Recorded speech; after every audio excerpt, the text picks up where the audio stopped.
computer. All right. So last week we were in Rephidim, and in chapter 17. And we're going to go ahead and we're not going to cover the events of chapter 17 and 18, or the last part of 17, the Battle of Amalek.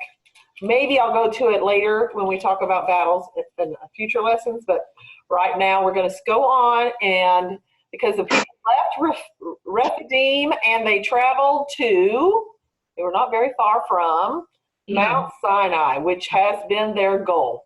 Let me go ahead and also, everybody go ahead and mute your mics, because last time it interfered with the audio. And so mute your mics, but feel free to unmute and talk at any point, okay? Feel free to do that, definitely. And you should be able to, if they want to talk, hold down the space bar and then just speak. If they're muted, they can hold the space bar, and then when they're done, let go. And it's supposed to mute them back. Okay, great. Like a walkie-talkie thing. Okay, great. So easy to do by just hitting the space bar. Great. I didn't know that. Awesome. Okay. So they have come now to Mount Sinai, and we're going to be spending the next few lessons, I'm sure, at least I know at least 2, maybe 3 or more, on what had the events and what is happening here at Mount Sinai. And of course, looking for Jesus and what God was doing with the Israelites, and how that is a picture of what God has done for us and the whole world, and just see this parallel between that event and Jesus and the gospel and what has happened there. So that's what we're going to do. We're going to begin by reading. Let's start and read the first 9 verses of chapter 19. I have a worksheet that's available. If you didn't see it, it's in the church Facebook group, and I put it in our links as a PDF, and I had to scan it just to let you know, because I wrote it up, labeled it, printed it, and then was going to make a PDF of it, but I forgot to save it first, and it disappeared. And so I did think, oh, I can scan it with my phone and get it sent to you before I cried. So I was really glad about that. So it's there. It looks a little wonky, but you can use it. All right, so let's read chapter 19, 1 through 9. In the 3rd month after the children of Israel had gone out of the land of Egypt, on the same day they came to the wilderness of Sinai, for they had departed from Rephidim, had come to the wilderness of Sinai, and camped in the wilderness. So Israel camped there before the mountain. And Moses went up to God, and the Lord called to him from the mountain, saying, "Thus you shall say to the house of Jacob, and tell the children of Israel, you have seen what I did to the Egyptians, and how I bore you on eagle's wings, and brought you to myself. Now therefore, if you will indeed obey my voice, and keep my covenant, then you shall be a special treasure to me above all people, for all the earth is mine. And you shall be to me a kingdom of priests and a holy nation. These are the words which you shall speak to the children of Israel." So Moses came and called for the elders of the people, and laid before them all these words which the Lord commanded him. Then all the people answered together and said, "All that the Lord has spoken we will do." So Moses brought back the words of the people to the Lord. And the Lord said to Moses, "Behold, I come to you in the thick cloud, that the people may hear when I speak with you, and believe you forever." So Moses told the words of the people to the Lord. Okay, we're going to stop there. Okay, so I actually meant to do something else before I read that, but let's stop and do that now, which was they're at Mount Sinai. What do you all think of when you think of the events of Mount Sinai? What first comes to your mind from what you know about Mount Sinai? Hit the space bar. 10 Commandments. The 10 Commandments. Good. Moses sees God. Moses sees God. Good. Moses is put in charge and given, like God in the eyes of the people. Mm-hmm. Yep. Very good. The thunder and the lightning. Thunder and the lightning, I good. think about that scene, had to be terrifying. Yes, we'll be definitely talking about that. Very good. Anything else? Anyone think so? Good. That's pretty much what I was thinking you might come up with. Very good. So Yahweh, the Lord, has brought the Israelites to Mount Sinai, and this is the mountain where God had revealed himself first to Moses. And in what form did God reveal himself to Moses, make himself known to Moses? Burning bush. The burning bush, in the form of the burning bush. That's right. And now God's bringing him to this mountain, and we're going to see burning things again, all right? But it's interesting in Exodus, if you'll remember, in Exodus 3, verse 12, when Moses, God called Moses and was sending him on his mission. Moses, of course, had some objections and to the idea that he would be the one to do this. And God told Moses in Exodus 3:12, when Moses said, "Who am I that I should go to Pharaoh and do this?" God said, "I will certainly be with you, and this shall be a sign to you that I have sent you. When you have brought the people out of Egypt, you shall serve God on this mountain." So that is the sign. God said, you will know that I'm the one who sent you. The people will know that I'm the one who sent you when you come back to this mountain to serve me. And so God has brought them to the mountain. Now, how long has it been since they left Egypt? 3 months. 3 months, okay? They've been out, they left Egypt. It says they'd gone out of the land of Egypt on the same day that they came to the wilderness. So it's like the 3-month anniversary of their departure. And God brings them to Mount Sinai. And Michelle, I've asked everyone to go ahead and mute now. That way we don't get interference. And then when you want to talk to me, Tracy says you can just hit, if you're on your computer, hit the space bar. If you're on your phone, she's not on a computer. Just unmute yourself and you can talk at any time you want to, okay? So thank you. All right. So it's like, it's been 3 months since they left Egypt to come here, and God has brought them to Sinai. I was thinking, I wonder how long it's been since Moses was there at Mount Sinai. We don't really know. I mean, I don't know. It could be 6 months. It might be a year. We're not sure exactly how long God used, how much time passed between the first and the last plague. But Moses has been gone a while, and now he's back.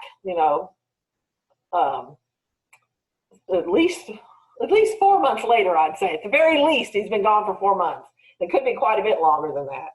And he brought them there to the mountain. And we're going to see, well, I thought it was interesting. Let's see, what's my question? All right, and the question, does anybody have the worksheet? Did anybody get to print that out?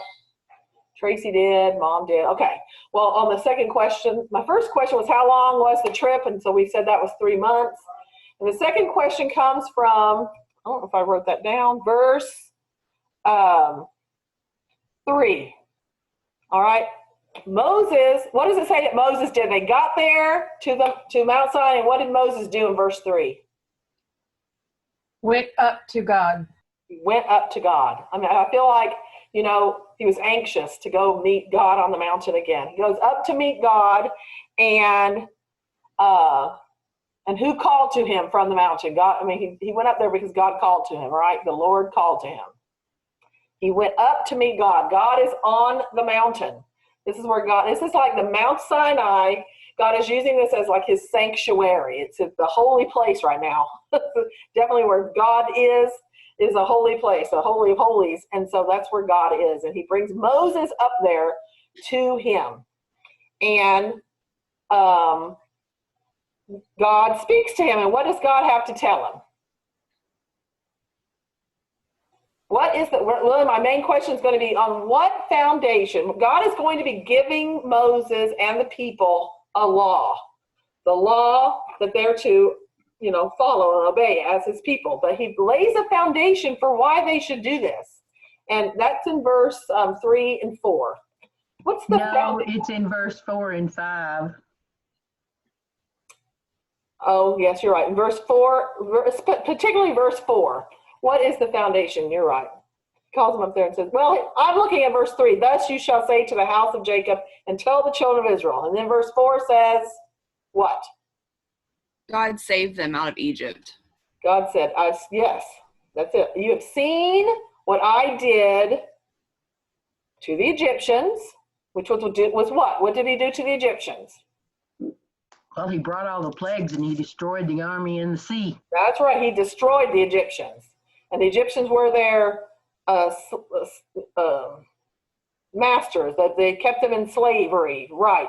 And then he says, I not only did that, but I did what? Verse 4. And brought them to him. Brought them to him. And how does he describe how he brought them to him? On wings of eagles. On wings of eagles. All right, now, with just that picture, let's just pause a minute and think about that picture. What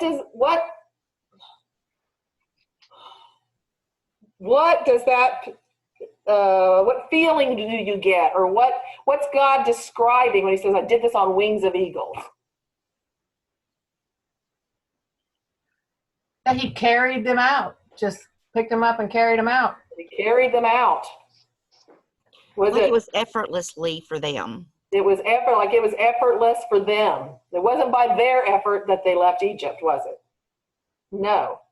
And so on the foundation, God lays this foundation. This is who I am. He's really telling them this is who he is. I'm the Lord. Thus you shall say to the house of Israel and tell the children of Israel, you have seen what I did and that I bore you and brought you. He didn't just bring them to Sinai. What's it say he did? I brought you To myself. to myself. This is what God has wanted all along. Remember, I want to have this people. I'm bringing them to myself. And because he wants them to be his people. And he did the work, did he not? I mean, if it's going to be work, if there's work involved, he's the one who did it. He destroyed the Egyptians. He's carried them on wings and brought them out of Egypt, on wings of eagles. If it's effortless for the people. I think that's significant. God is telling, that's the foundation.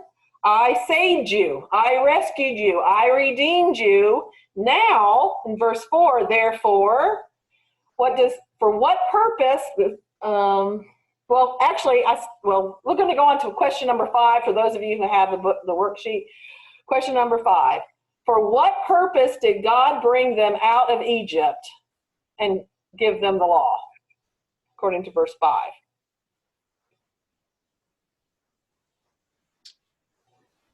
To be his possession.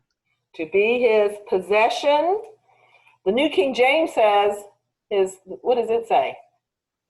Special treasures. Special treasure. You will be a special treasure to me above all the people.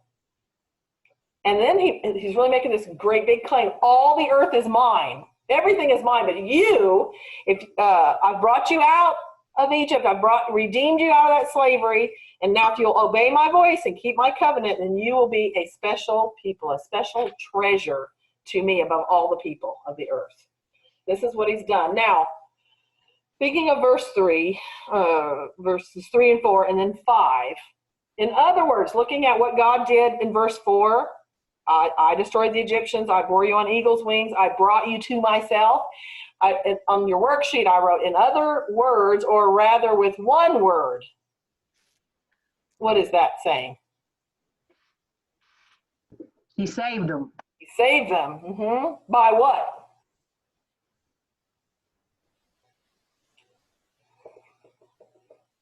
By his own power, I guess. I'm not sure what you're... That's true. Did it have anything to do with how great and good they were?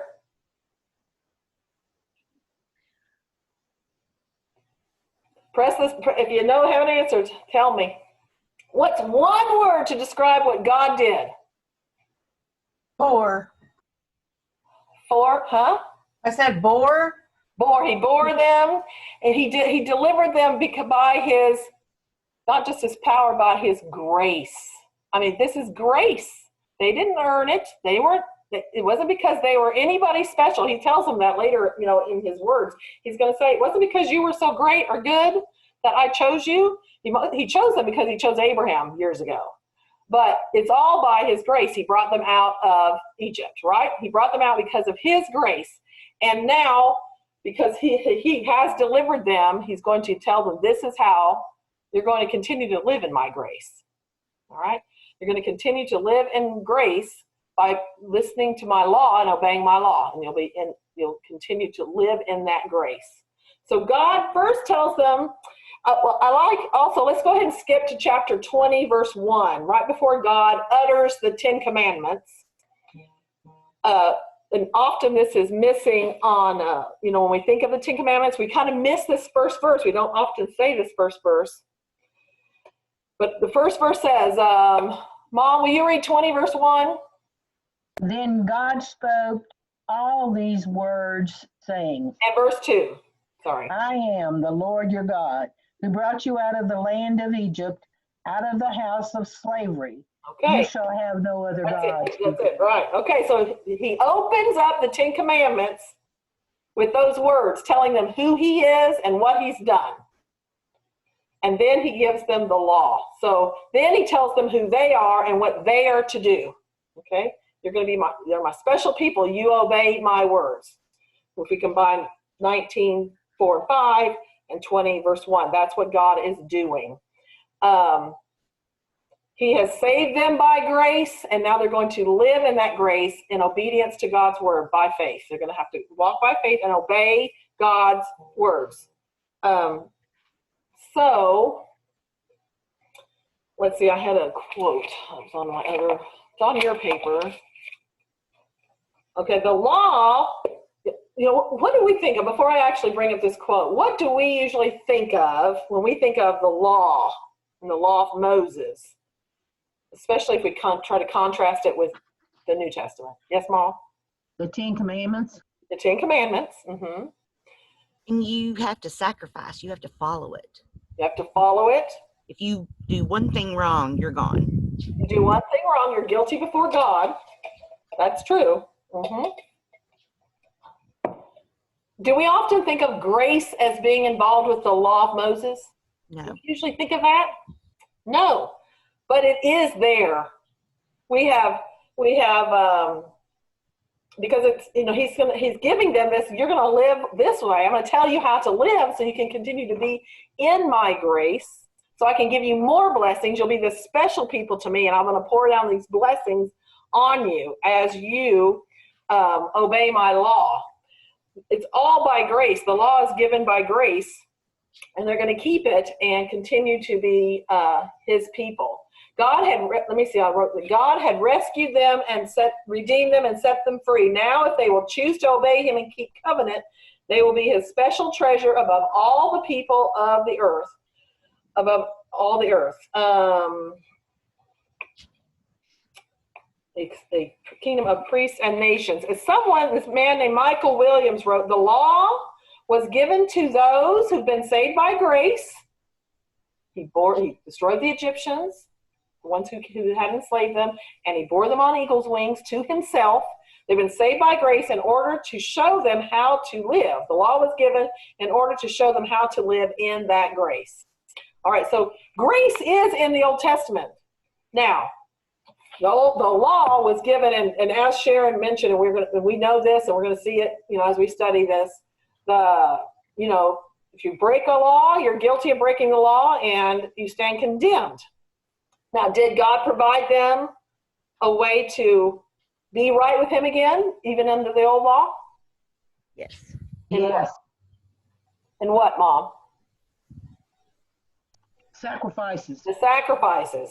And we're going to see when we talk about those, the sacrifices, of course, the blood of bulls and goats doesn't take away sin. All those sacrifices are offered in faith before the Christ, the ultimate sacrifice God himself will offer. And we'll look at New Testament scriptures about that. But there is grace in the Old Testament.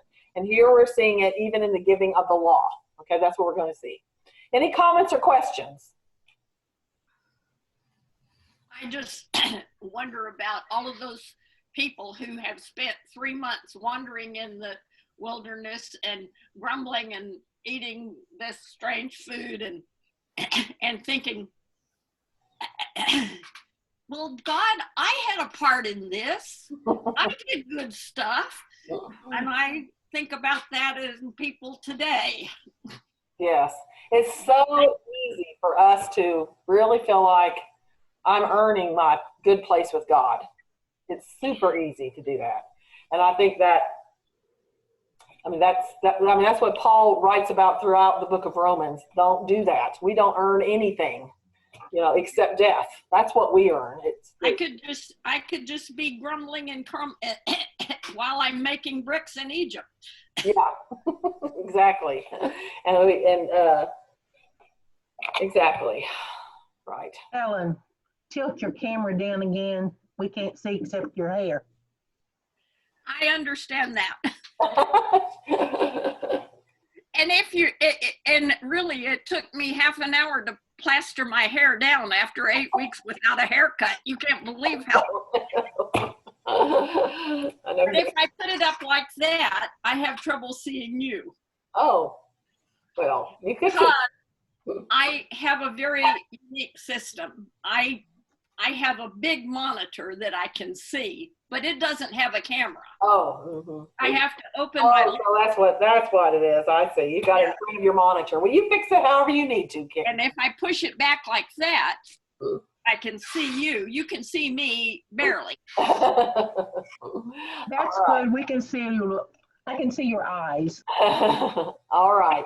I can scoot up when I periodically. All right. Now, so any other comments or questions about what we've covered so far?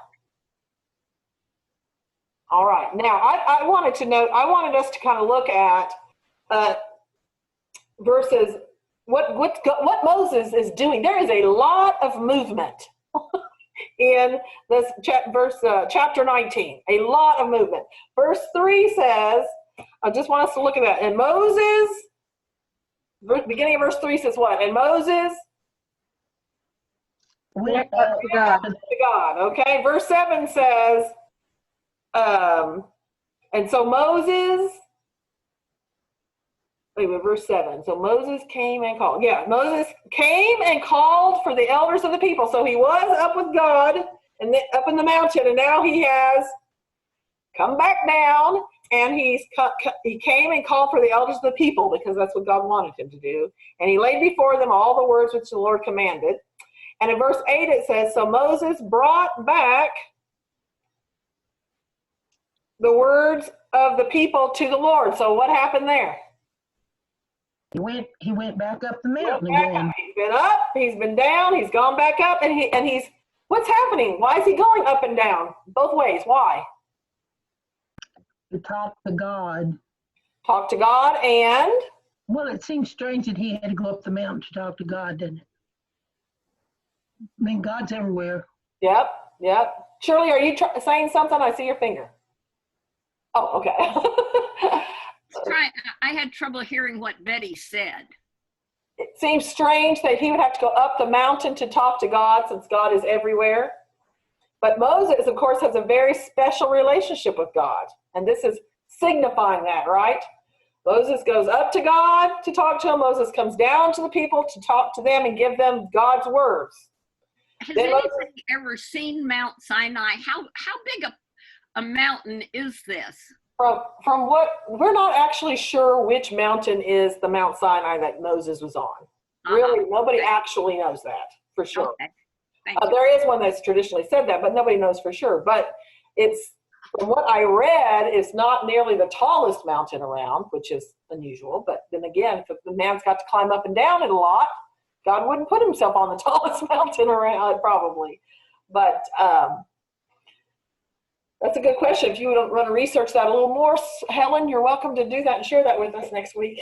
Well, when you're talking about going up and down, and I'm thinking how old a man Moses is, and I'm almost that old. I'm thinking, what is this hill?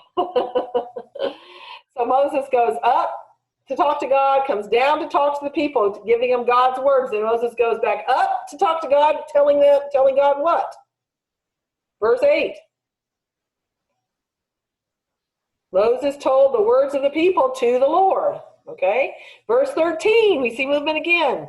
At the end, oh, well, I said verse 13, maybe not. Then the Lord said to Moses, that's not right. 14. 14, that one's 14. Then the Lord said to Moses, no, that's not it either. Where is it? I made It a says God said go down. Verse 10, thank you. I think I heard Helen say that. Verse 10. Then the Lord said to Moses, go to the people and consecrate them. We haven't read that yet. We're going to, though. Consecrate them. All right. So the Lord says, go back down to the people. So he's went up. Well, God told him to come up. He went down. He's gone back up. And now God's sending him back down to the people. But And 14 is where he went.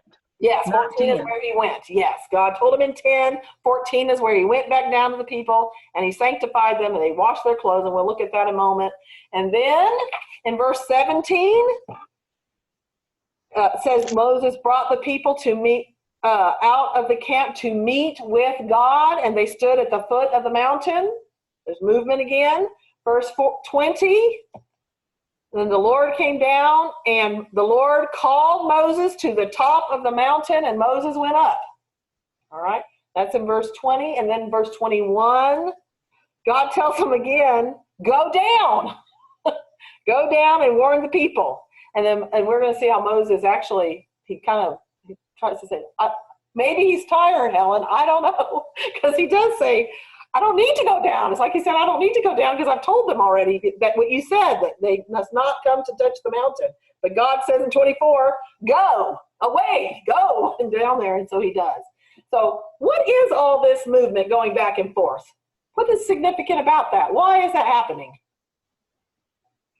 It's like Moses is being an interceding person like Jesus is. Mediator, exactly. Mediator. He's the mediator standing between God and the people. That's exactly what's happening. And God's making that, I think, on purpose, making that very evident to the people that he has this relationship with Yahweh, and he stands there as a mediator between them and God.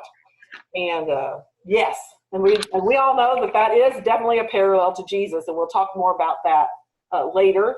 But I'm glad you saw that. That is what the purpose is. And Moses is not only a mediator.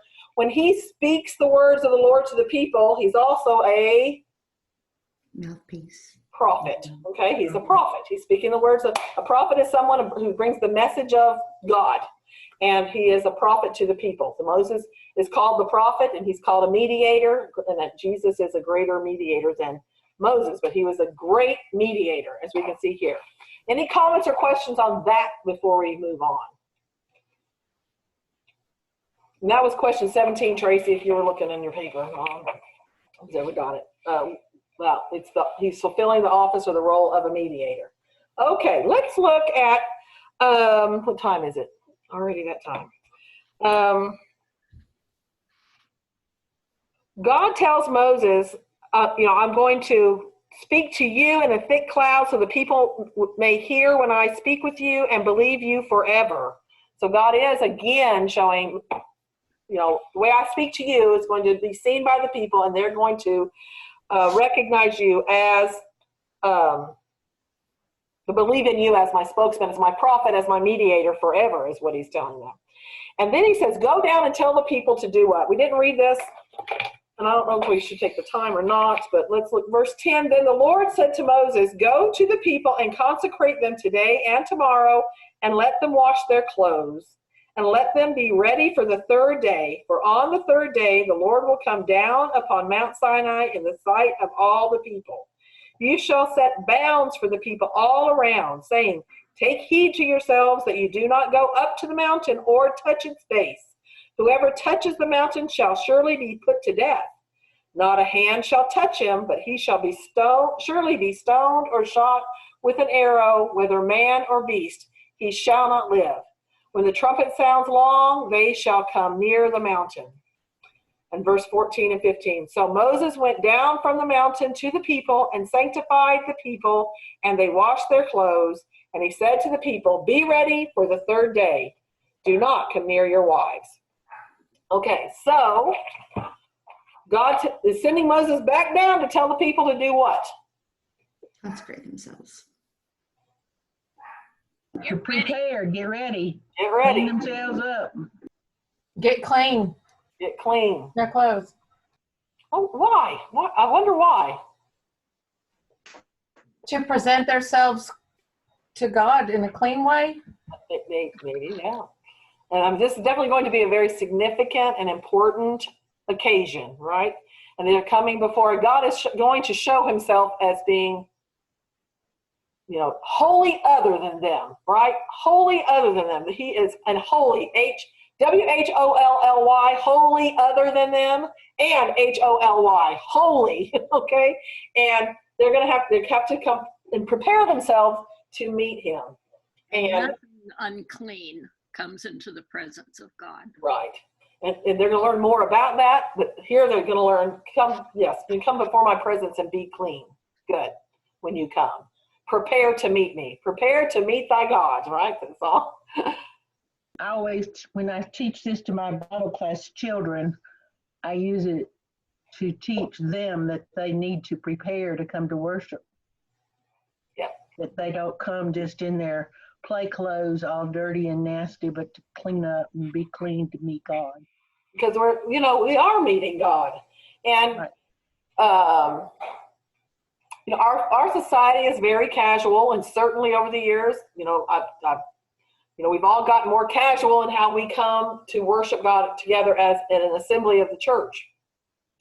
But we need to be careful that we don't so casualize things that we don't even really recognize that God is holy other than us, and so holy he's a terrifying being, which is what we're going to find out here. Okay. Too often, we do, because Christ is so full of love and God is love, that we begin to think of him as some kind of squishy God that just is a gift giver, He's this Santa Claus. Yes, Michelle? Don't you think that, I understand that we need to come to church, clean with clean clothes and modest, not anything showing, yes, of course. But don't you also agree that it's not the clothes or my diamonds or my jewelry that makes me a Christian? Right. All I've got is a pair of jeans and t-shirt. I'm still, God still loves me, Absolutely. even though that's all I have. Mm-hmm. Absolutely. And When we lived in the San Francisco area, we had a lady, she was a homeless lady. We thought she really wasn't. She had a home, but she didn't live there. She just roamed the street. That's what she liked. But when she came to church, nobody could stand to be close to her hardly, because she smelled so bad. But this one lady would take her in the restroom and help her clean herself up. And I had great admiration for that, because I didn't do it, but somebody else did, took her and helped her get presentable. And I thought that was significant. And maybe we would have, to help us remember that actually we all stand before God in rags and filth and stinky. That's who we were before Christ clothed us in his righteousness. And if we can recognize that, it can certainly make us not be judgmental of other people. But you're absolutely right, Michelle. God looks at the heart, not at our clothes. And the heart would say, I don't want to come to God slovenly, but if all I have is a pair of blue jeans, and now in our past culture in America, people might have had two sets of clothes. They usually set one aside to wear on, that would be clean. It might not be the best, but they have something clean to wear if they worshiped, assembled for church on Sunday. I think is saying, I recognize that God is somebody other. He's great and I am not. But absolutely, you can come to God in what you have. He doesn't expect us to come to him in rich clothing. And as a matter of fact, he says, don't come to me that way. Well, and it also like that it says in the Bible that, we return to dust. Mm-hmm. So, we're not taking our real expensive outfit and our real expensive jewelry to meet God on Judgment Day. we're not going to have any of those things on us. Right. And, But I mean, I understand what you're saying. We do need to, come to church clean with clean clothes on we can, and be modest. if we can. If you're in a situation where you can't, then don't, but come, right? And for the people who are poor or they're in poverty or they're just trying to learn about God, they're seeking him out, and that's what they have. We as Christians, certainly, James talks about this very thing, don't give people who have jewelry and rich clothing a better place in the building, in the assembly, than you give to the poor man who has rags to wear. Don't do that. God said that, so that's absolutely right. What you're saying is true. Okay. We're supposed to give God our best. Whichever that And is. if my best is a t-shirt and a pair of jeans, then that's my best. But I have to give my best to God. But that doesn't necessarily mean you have to wear your very best clothes to assemble with the church every time. But it used to. We had Sunday clothes. It did used to, yes. But sometimes we can be guilty of the outward appearance being much more important than the inward heart, and so that kind of thing can fool us. That I'm going to dress up in this very best, but my heart's very far from God. But that's going way off the topic to a certain extent. Not really. It's making a good application to today. Very good. Okay, now move on. Let's see what else I wanted us to do. Okay, so God says, what does he tell them? Go and get cleaned up, but then don't do something. What does he tell them not to do? Don't touch the mountain. Don't come near the mountain. Why would God, what's going to happen if they do touch the mountain? I just find that really, really alarming, that if you touch this, you will be stoned to death. I mean, that's just end of sentence. And, I just think of capital punishment. I'm in favor of it. If you're guilty, you're guilty. But,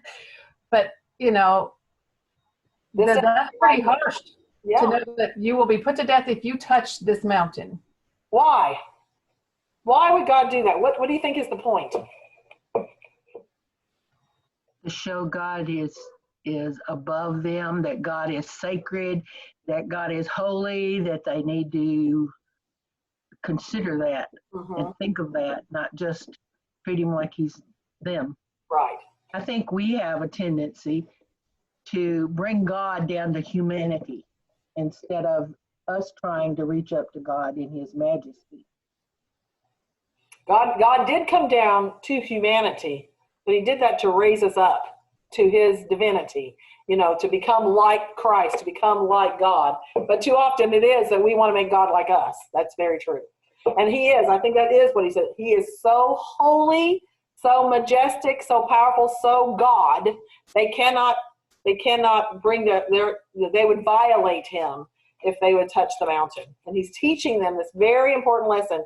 And so then and Cyndi, yes. in verse 21, it said, go back down and warn them lest they break through to gaze at the Lord, and many of them perish. Many of those, yes. So maybe some of them wanted to go up there and see what Moses was doing. Right. And there could have been definitely people who wanted to do that. And it does seem like God is saying this, go do this now. But Moses says there in verse 22, the people cannot come up to Mount Sinai, for you warned us, saying, set the boundaries. It's like, I already took care of that, God. I don't need to go do this again. But God says, then the Lord said to him, away, all right, get down the mountain. So it is as if it seems to be implying to me that there are people who are threatening to do this. And God is saying, go take care of this, all right? And so he does. Cindy. Yes. It's interesting to me that when he's giving them instructions back in verse 13, that this person that touches the mountain is brazen and tries to see God is to be stoned or shot, but don't anybody else touch them. So we've got to be careful of our association with those people who are not respectful of God. Yeah, it's a good point. Good point. And I think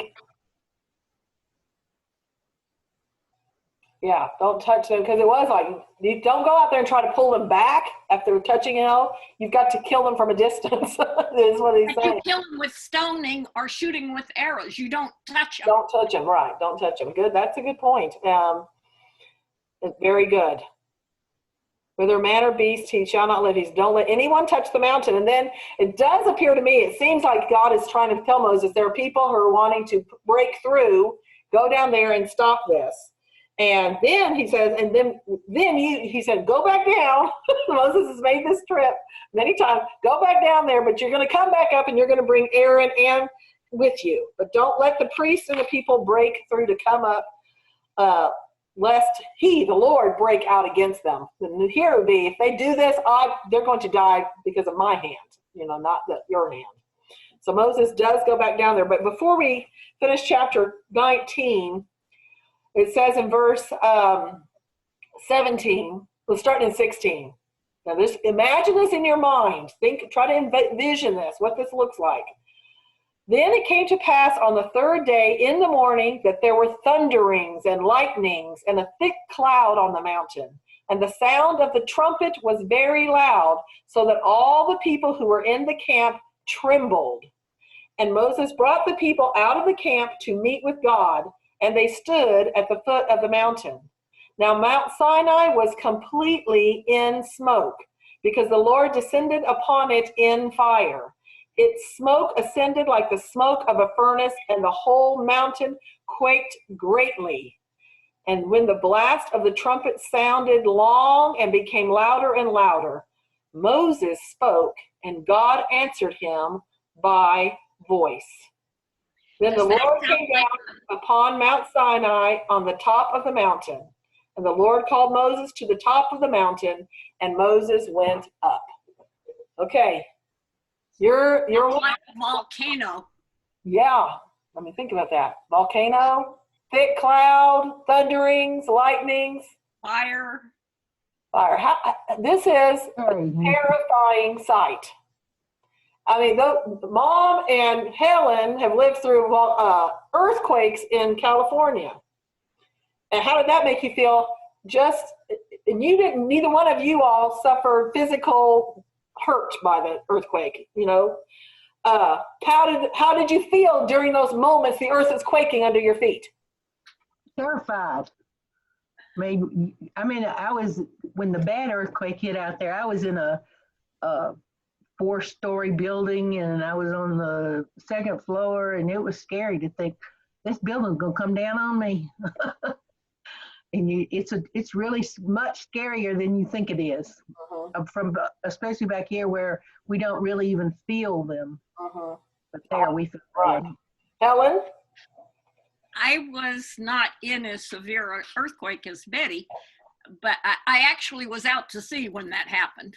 But I was in Hawaii at the volcano when it was spewing fire. And reading this made me think not of the earthquake, but of a volcano with the sound of it is horrendous, and the fire spewing up, and that's what this picture drew to me. Right. So think of this terrifying. God is showing himself, revealing himself to all of the people. Of course, there's 2 million of them. He's going to make himself, He showed up as a burning bush on Mount Sinai for Moses.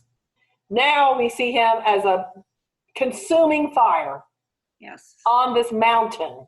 The smoke is like a furnace. I mean, it's terrifying to the people. And that is exactly how they feel. Although, even though that's going on here, then God said, you need to go back down there and tell them not to break through. Okay? But then and we're not going to read chapter 20, but I am going to skip. I want us to all read verses through chapter 24 by next week. But since we're talking about the mountain, God begins to speak in verse 20. He gives the 10 Commandments. And this is the reaction of the people in verse 18 of 20. Now all the people witnessed the thunderings and the lightning flashes and the sound of the trumpet. Now this is not people blowing a trumpet. This is God's trumpet blowing, okay? Whatever the sound is. And the mountain smoking, and when the people saw it, they trembled and stood far off. Then they said to Moses, you speak with us and we will hear, but let not God speak with us, lest we die. And Moses said to the people, do not fear, for God has come to test you, and that his fear may be before you, so that you may not sin. So the people stood afar off, but Moses drew near the thick darkness where God was. So this is so terrifying. What is the people's reaction? What, they're hearing God speak. They're hearing the voice, and they're hearing the thunderings and the trumpet and the seeing what they're seeing. And they want what? What do they want to do? Back off. Let Moses talk to us. Let God talk to you. All right. And I just think it's really interesting here because we miss this so much. The world in general, the people heard God speak the 10 Commandments. They actually heard God speak it. Yes, it seems that is what it says. I think so. Yes, it definitely They says heard that. the voice. They hear these 10 Commandments. Let not God speak with us lest we die. And it was terrifying. Now, before we stop for today, why do you think, did God just want to scare the people to death? Is that the point? What does Moses say? Moses says something about that. He said, yes, he wants them to be afraid lest they sin. So he wants us to recognize him, I think, as being this all-powerful being. People today think God is love. That's all they see. People don't recognize God is not only love. God is a lot of other things. And one thing he is he is awesomely fierce. Right. We're not going to look at it today, but we're definitely going to bring up a parallel passages. And the one that Peter ends with, God is a consuming fire. That's why I brought that up. And that, if there's a way I don't want to die, it is by being burned to death. Okay, that's terrifying.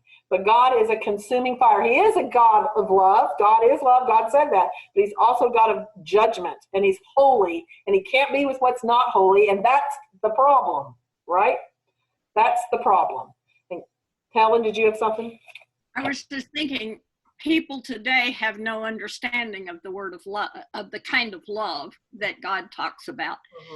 We have babied and given and pampered to the point that love has no discipline. Yeah. And God is a God of love. That means he gives you everything you need, including discipline. Right. Exactly. I wanted to read from this book I've got that about what she has to say about that. As we come to Exodus 19 through 24 today, we enter a scene of absolute terror in which the people thought that they might die. And indeed, they had every right to be afraid. God had come down, and his presence on the mountain was terrifying. I'm not sure we get very nervous today at the idea of being in the presence of God. Perhaps our vision of God is too tame to ever instill fear. Some of us see God as more like a cuddly pushover grandpa than like a demanding judge, or more like a congenial Santa than like a consuming fire. We have come to think of God as someone we can casually consider and skeptically poke at, a deity we can design to our liking. But when we see him as he is, we cannot help but recognize that God is dangerous. Don't let anyone convince you otherwise. Like the guy said in the oft-quoted movie line, be afraid, be very afraid. And we need to, and I'm sure I'll talk about this later, but my idea is God wants us to see him for who he is in that way. Because until we recognize that's who he is and that we are so sinful and so deserving of the consuming fire to be, envelop us, then we cannot appreciate the grace that God offers us. And we can appreciate the obedience that grace should compel from us. And that's what God's going to do. So this is who I am. I am the Lord, your God. And he shows himself to them. And it is terrifying, but he's also said, who brought you, who delivered you from slavery, from the Egyptians, and brought you to myself. You're my people. Be my people and live the way I'm going to tell you to live, so that you'll continue to live in my grace. And that's exactly, that's a picture of the God that we serve today through Jesus Christ our Lord. Jesus offers us salvation not because we deserve it, because we earn it in any way, but because he offered himself as a sacrifice for it, making it possible for us to approach God. Yes, Michelle? Don't I go back to that part in the Bible where I forget where it's at, where the husband and wife, and God told the wife, or the husband told the wife not to look back, or God would turn her into ashes. Lot. And, right there, and she did, and she perished. And I think that we should go back to that and realize, yes, God is a loving God, but God can also smite you down. He can. Absolutely. And God wants us to know that about him, so that I do think so we can appreciate the gift that grace is, and that we don't earn it.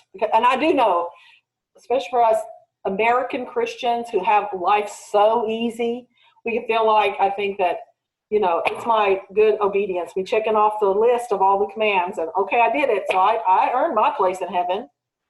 And that just diminishes God to nothing when we think that we can earn our place in heaven. So we need to see God as God revealed himself here, as a terrifying presence.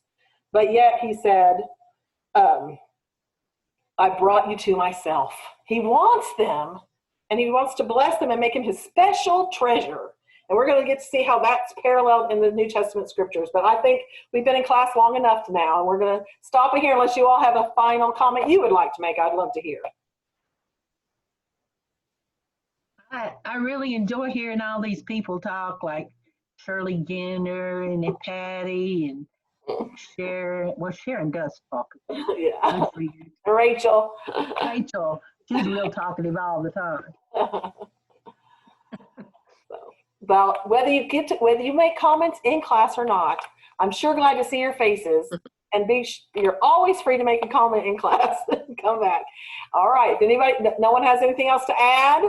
It was a good class. Thank you. Oh, thank you, Shirley. Thank you.